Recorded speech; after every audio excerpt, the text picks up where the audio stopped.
2022-2023. Very, very expensive credit. When you do that, then you widen the hole. Right now, there seems to be a reflection. They are not going for treasury bills. They are going for treasury bonds, but they have widened it. We are hoping that it will be part of what comes out from the political stability of the new face of government with the president and the deputy president. Mheshimiwa Koech, you're not comfortable with her sentiments? Because, I mean, honestly, there hasn't been much borrowing. Let me, Sam, what we must understand, and I really hope Diana understands. Do you know, first of all, that we're operating without a finance bill?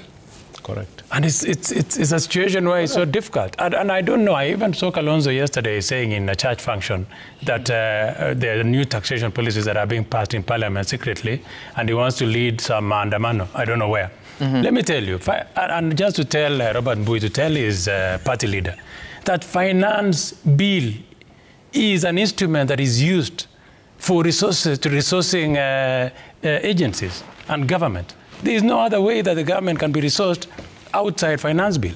So we are working, operating without a finance instrument, which is extremely difficult for this government. We must loud the cost. Mheshimiwa Koech, just to clarify a few things, there's a tax regime in the country. There are tax laws indeed. Absolutely. The Finance Act of 2023 was just found to be constitutional.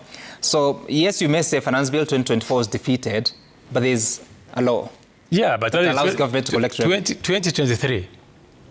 Okay, so we've gone back to 2023. But we didn't go back. It was already there. Yeah, I know. But Finance Bill 2024 is where we had, as Parliament, had put very, very interesting and exciting interventions that we thought will have totally changed the trajectory of our economy. Interesting and exciting. What are those? Very exciting. But they were rejected. They were rejected, that's what I'm saying. So it's a waste of time. I mean, I've discussed it. I mean, I wonder, what was interesting and exciting? So many times. We have put so many interventions in that finance bill to make sure that, first of all, even for the fish folk, if you remembered, we had made sure that there were not going to be importation of fish from China. And we levied a very serious tax. Importation of furniture, we had also levied tax. Importation of so many other things. We had made sure that clinker was also there, so that we allowed local industries to thrive. Now, that is all under the drain. I do not want to discuss finance bill that we lost. All I am saying is that people should understand that there's an instrument of operation in government, particularly in fiscal space, that is called a finance bill that comes out to be a finance act. But does it bother you, what Diana says here, that you've not been looking at the expenditure side? Diana has lauded this government, first of all, Diana says that we got into a mess when we came in because of borrowing and over expenditure by the previous regime. When we came in, we put in interventions. First of all, we made it deliberate that we were not going to borrow beyond what we can pay. And we've lived up to that. And let me tell you, there's no government that does not borrow. But the issue is, what do you borrow for? So we must borrow. Even the United States of America does borrow. All we are saying is that when you borrow, can you use it properly? That is where we are. And people have a problem with that. And when the president wants to run away from borrowing, to go into private initiatives like building the airport using the Adani Group, again, activists come out and go to court to stop the same process. Soon, we have a problem of Do you know why they're going to court? We have a problem with infrastructure. I don't want to go to the details. I just want to enumerate many other interventions that the government is trying. We are going into the side of infrastructure. The government wants to do most of these roads, particularly this one that has a problem. Rironi, Mau Summit, all the way to Malaba. I am certain that some activist will rush to court again to stop the same process. So the government also must be fair. The public must be fair to the government. Let us demand from the government what we think is fair, and let the government also do to the people what they think this is fair. Okay, all right. So that is where we are. But in terms of economy also, you don't look at it only in items like unga. Correct. Look at Kengen. it made massive profit. Look at Kenya Power. For the first time in a very long time, made profit. Kenya Airways, a company that was almost sinking, making huge profit. I mean, you look at it from the dimensions. Yes, it doesn't matter. Profit is a profit, whether it's operation or administrative. Or whichever. Okay? So it tells you that those are indicators that are pointing that the government is, and our economy is robust for investment and FDIs. Okay, now, you know, at the moment, National Treasury has presented before the House that you sit in 4 bills, including Tax Laws Amendment Bill 2024, and it's meant to collect 178 billion shillings that will go into financing government programs. The intention is to have it as soon as possible. The chairperson of the Finance and Planning Committee, Wan Kuria Kimani, says that he hopes by the time National Assembly takes its recess on 5th of December, they'll have dispensed with that law, meaning that will be a Christmas gift to the country or government, depending on how you look at it. But Wiper leader Kalonzo Musyoka has been speaking about it. Watch. Hewa ya mapinduzi inavuma. Vijana Gen Z wakaanzisha 2024. Na tunasema mkirudisha hiyo finance bill kwa njia zozote zile, Wakenya watatoka tena. Tuseme la. Leo mkiona Bwana Irungu Kang'ata mwambie twataka leo aandikie Zakayo barua. Ambie Bwana Zakayo, umepandisha ushuru, umetufinya, punda imechoka.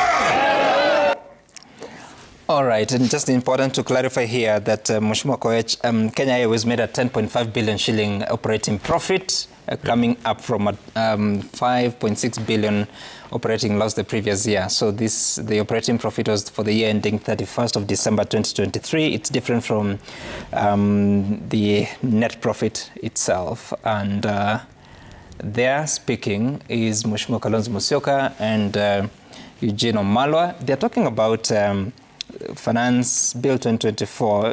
They think it's what is being presented to the House once more.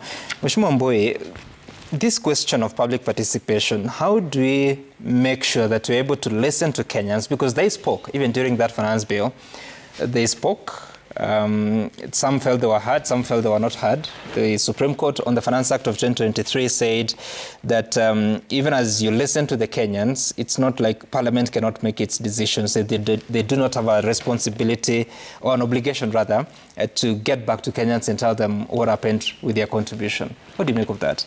Yeah, thank you, Sam. First, I want to just confirm that there is a plan to reintroduce this tax regime in the Parliament.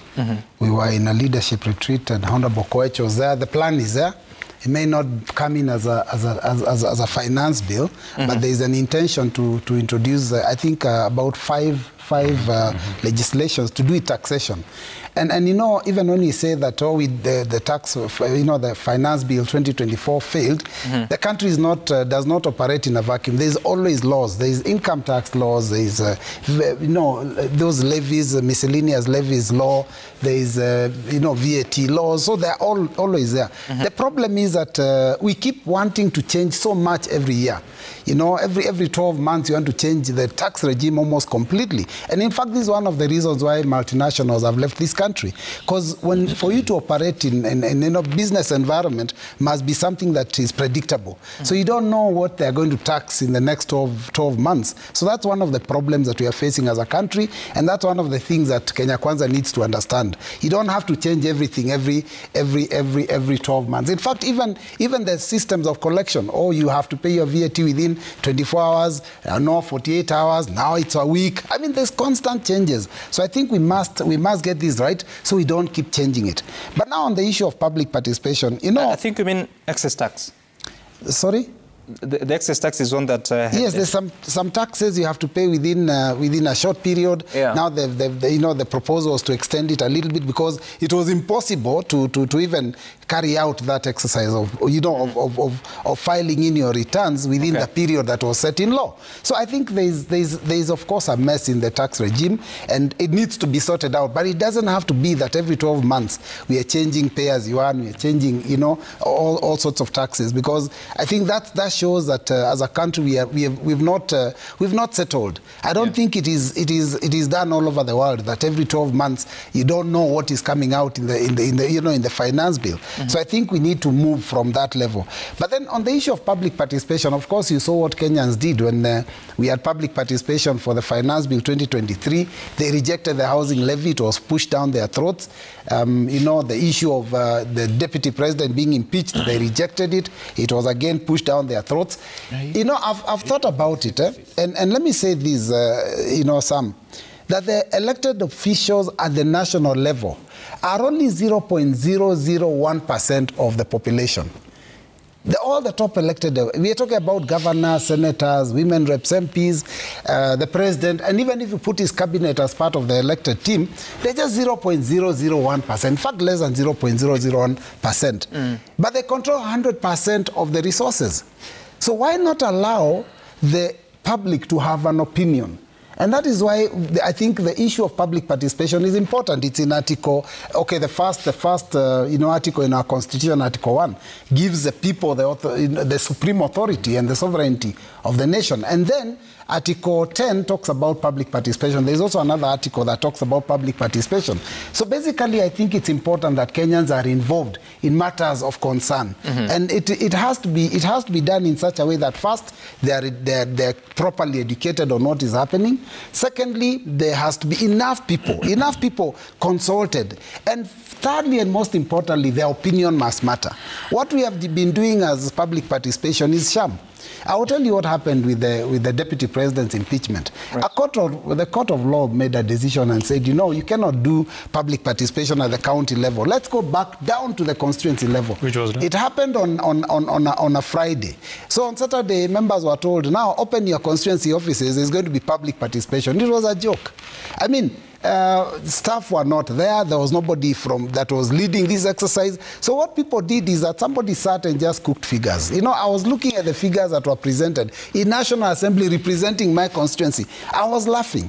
I mean, it was a joke that a lot of my people, almost 50%, were saying that Rigathi Gachagua should be impeached. I mean, almost nobody wanted impeachment because they were saying we have major problems to deal with as a country than that. In fact, they are telling me, and that's why I spoke about it in Parliament, why are you not asking us questions to do with the failure in our health system under the new program of SHIF being handled by SHA?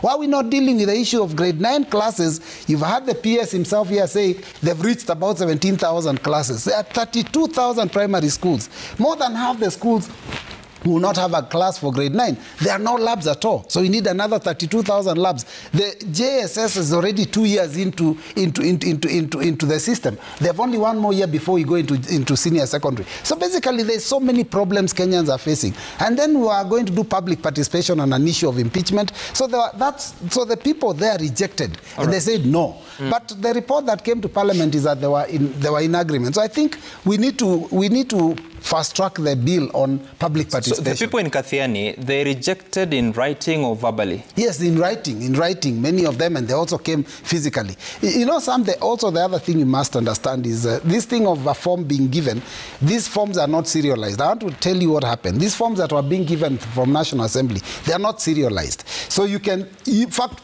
people are printing, you are sent a soft copy, then you go to your computer and print.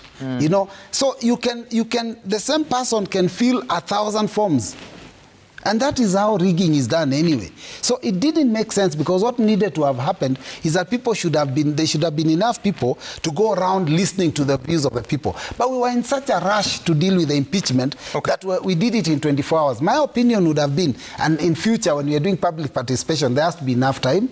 There has to be enough resources. People have to go all the way to the grassroots. Right. And people must also be told what it is they're giving an opinion about. And their opinion must count. Must count. Yes. And the Supreme Court found that bearing in mind the time-sensitive nature of a finance bill, it is untenable to require or subject amendments intended to give effect to proposals and suggestions from a public participation exercise to another fresh round of public participation. And Diana, what have you made of this finding of the Supreme Court? Because now it's binding on perhaps every other institution. It's a very confusing decision of the Supreme Court because the Supreme Court itself, not any other court, previously has held that the values and principles under Article 10 are binding and must be adhered to. Then they have a second decision that says they are advisories, okay, and needs to be looked at from context to context. Practicing lawyers will quote, depending on which side you're arguing for, you will quote one Supreme Court decision and the other side will quote the other. We do not have a divine court or anywhere else to go. Yeah. So we hope that somehow, like, it's very, very confusing. That particular decision was very convoluted. Very convoluted. What do we do? Because there's an active matter now of the finance bill in a different name as Tax Laws Amendment Bill 2024. What do you do with that? Because the people have to be involved and a decision has to be made. We will, for now, we have to rely on the confidence that the institution that is mandated to ensure that the people participate, which is Parliament, and more so the National Assembly, will facilitate the required public participation. And the sentiment of national interest versus public interest will be safeguarded by this particular House. The public interest is ultimately the national interest. Where the national interest is not the public interest, it is not national. It is a political interest for a political class.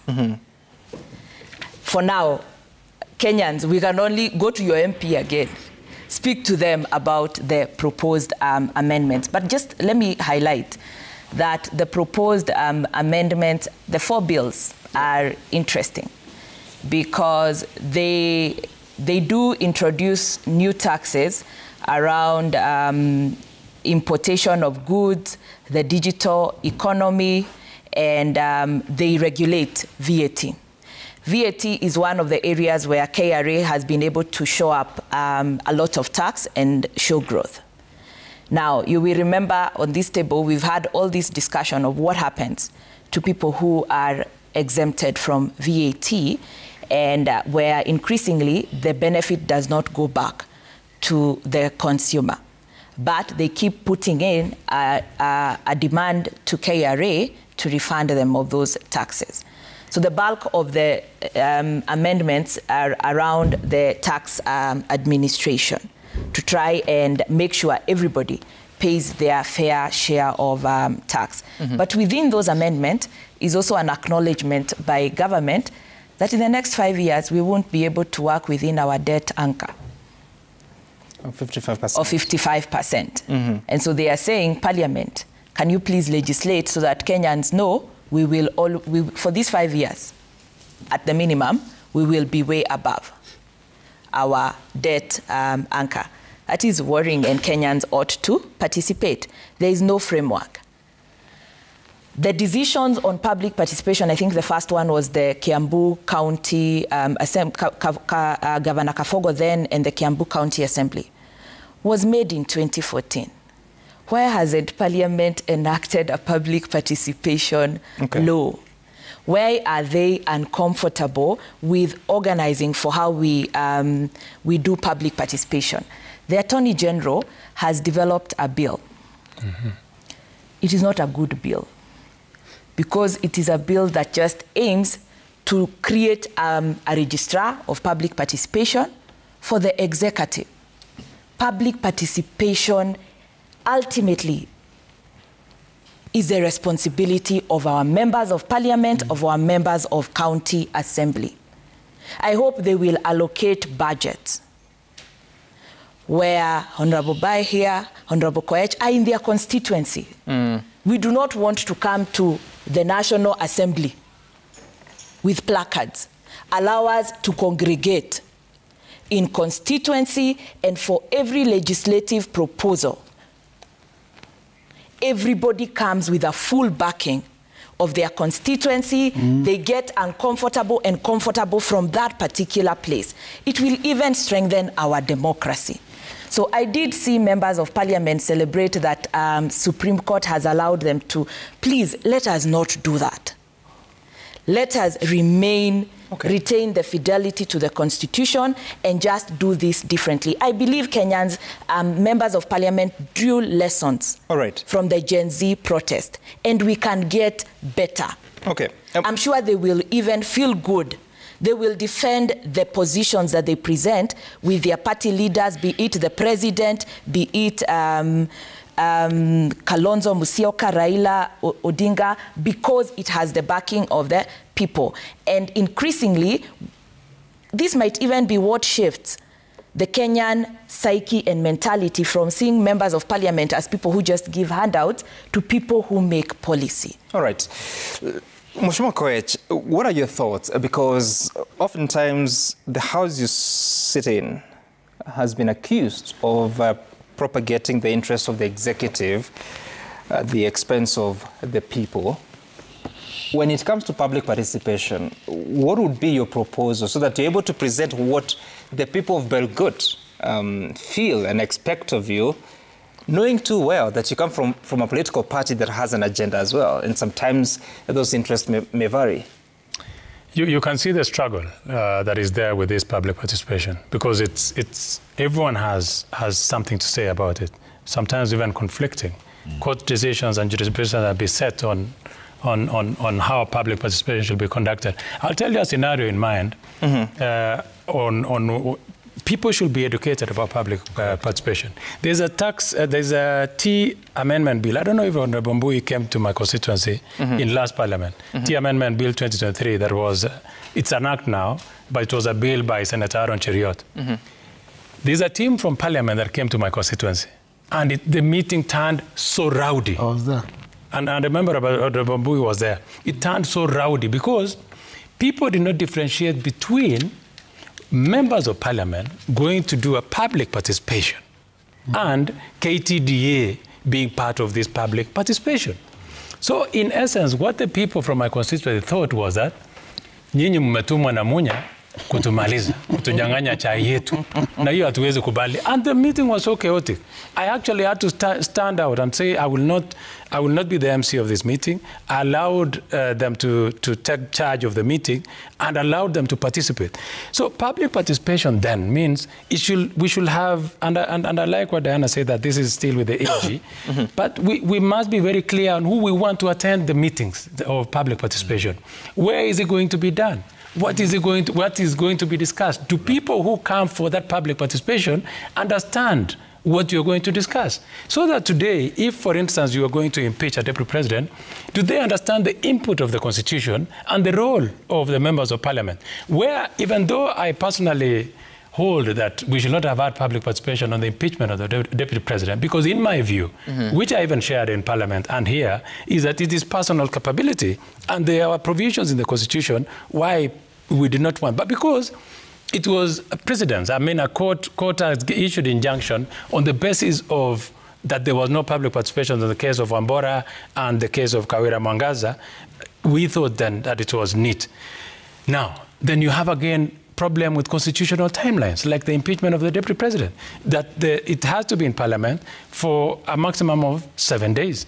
So what do you do? And now to respond to Honorable Mbui, why even parliament had to go to great lengths to make sure that there was public participation in the constituencies was because in 7 days, it was issued on a Friday, and you need to deploy the same parliamentary staff. It is expensive. So it was easy to extend the day, the next day, for public participation in constituencies.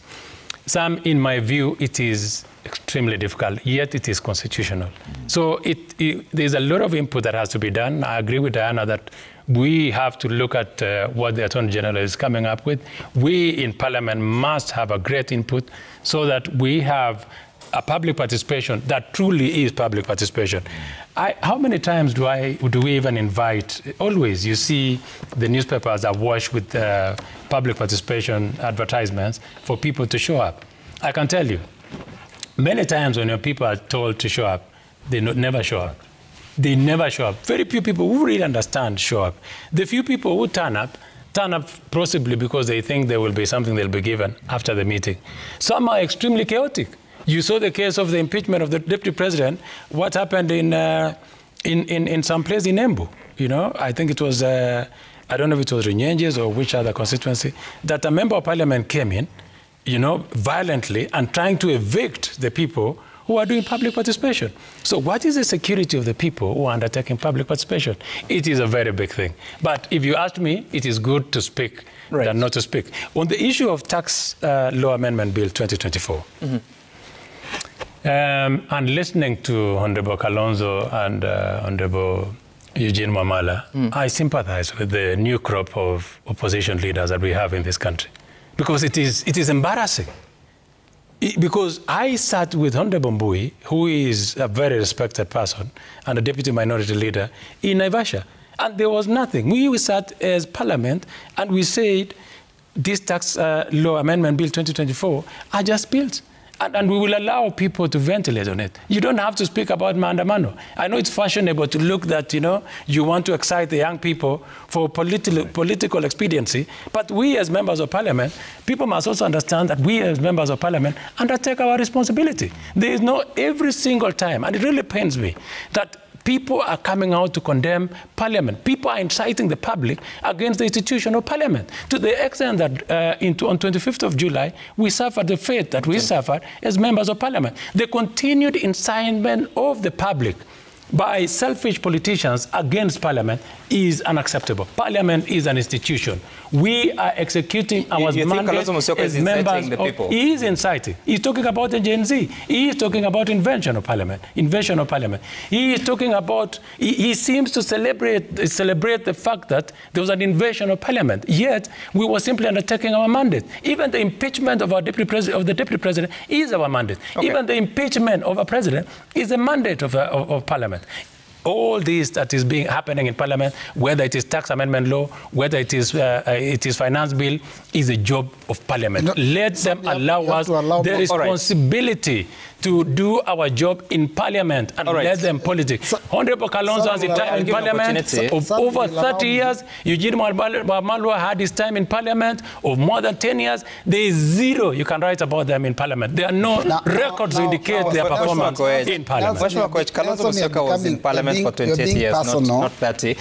Almost 30 years. Nelson, you're becoming personal. I'm not being personal. Stop being personal. He is being personal. The issue is this, that you have introduced very punitive taxation laws in this country since 2023 when you took up office. And that is what my party leader is talking about. If you attempt to introduce any further punitive taxes, we shall go to the streets. It's not a threat, it's our right. And you know what? You've killed our Gen Zs, you've abducted them, they're not scared, we'll come back again. We're just saying do not introduce punitive taxation policies. That's all we are saying. Okay.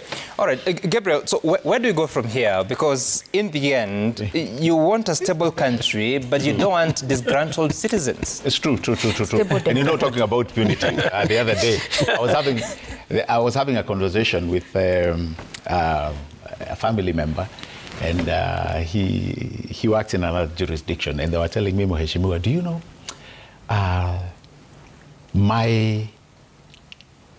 they work in a restaurant for, you know, the jobs you get. You're in school, but you're working as a waiter in a restaurant. I was saying, do you know the money that I receive as tips, they are taxed? Yeah? And they don't complain. I think the question here should be, what are they going to do? And I think this is where the government is coming in. Now, with public participation, honestly, some, like all my good friends, Diana and Moshimo here has said, and even my good friend here, they've said it is a constitution requirement, and actually clearly, gets the power and the parenthesis under Article 10. If you look at 118, Article 118, also gives Parliament, as you've eloquently put it, the mannerism of how to conduct public participation. And also remember, there's the Public Participation Act of 2018, also goes on to show Parliament how that particular exercise should be conducted. Now, if we are honest again... Which law is that? There's none. Public Participation Act of 2018. There's no Public Participation Bill at all. I think there was a Public Participation Act. There's no act. There's no act on public of 2018. Participation. No. That allows Parliament to... That's do the exercise. That's a creation. Do the exercise. What you can do, Gabriel, find the name, we'll find it. Yeah, we'll look at it. So what it allows is what Parliament does. where it should be conducted, and that's why it goes, I think, to the constituency officers. And I believe it was an act, probably. I mean, that was a court ruling. Yeah, a note or what? A court ruling. A court ruling. Yes, a court ruling. On this particular matter, yes, a court ruling. Sorry. DP. So it's indeed true and right when Mheshimiwa says that indeed it's the purview of Parliament. But one thing must come out very clearly: it's the mannerism that this exercise must be conducted.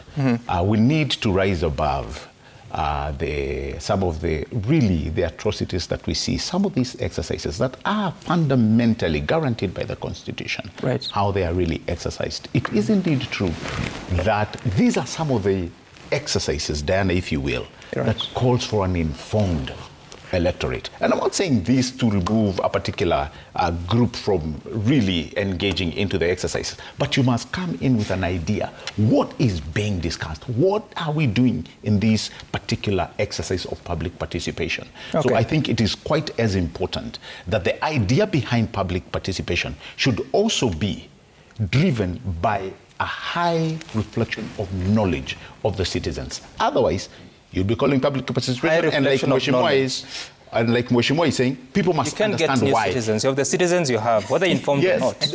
But you see... It's your right. I mean, it's a responsibility to inform When I them. say it is a right, it does not take away their ability to understand what is being discussed. I believe that is the bare minimum. Otherwise, we'll have people who will come, like Mheshimiwa is saying, they come because they believe they are going to get something. That is not what was envisioned in public participation. You'll agree with me. When people come and they don't know really what is being discussed, you've seen, chaos flare up. And I believe that's what I'm talking about. You highlight an important point, and I think it's just a question of taking responsibility on who informs then the Kenyan who is supposed to give their view.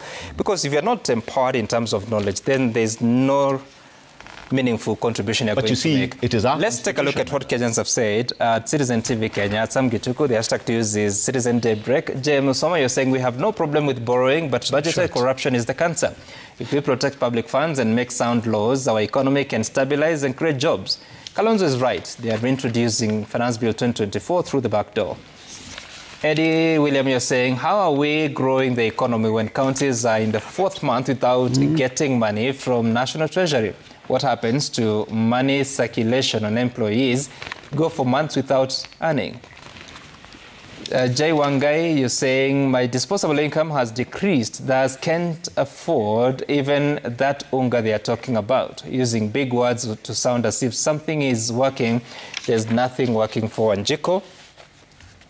KD Litho, can their sons do mjengo? It's so sad that after paying so much fees in campus for 4 years and graduating in various professions, the best this government can talk of is mjengo and truck drivers in foreign land. You also add something else there. I am Kaka Edu, you're saying that truth be told, Kenyans just feel all these statistics as stories of jabber because the same is not felt on the ground. Most Kenyans barely afford a meal a day because of harsh economic conditions. In some areas, you still buy maize flour at 180 and even 200 shillings. Maybe you should share details about that, where that exactly is. Farah, you're saying that I believe production has increased. Maybe let the law of supply and demand be applied. For instance, the more bags of maize produced is more than the demanded, all right? Babu Michael, on public participation, I still believe that the laws on this must be changed or rather strengthened to put the people's voices in the middle of this and not of the voices of some few people in some corners. The people must be the ones to decide, and that's the feedback that you're sharing. Of course, some of these decisions are of great consequence if you're to look at even the taxation laws that have been put in place the past 2 years. And therefore, the Kenyan must have their chance to air their voice. Gabriel Muthuma, thank you so much for making time for us. Honorable Nelson Koech, Diana Gishengo, and Honorable Robert Mboi for gracing our studios to have this conversation. And it continues. You can continue to write to us on different platforms on the social media. My name is Sam Gituku. Bye for now. See you soon.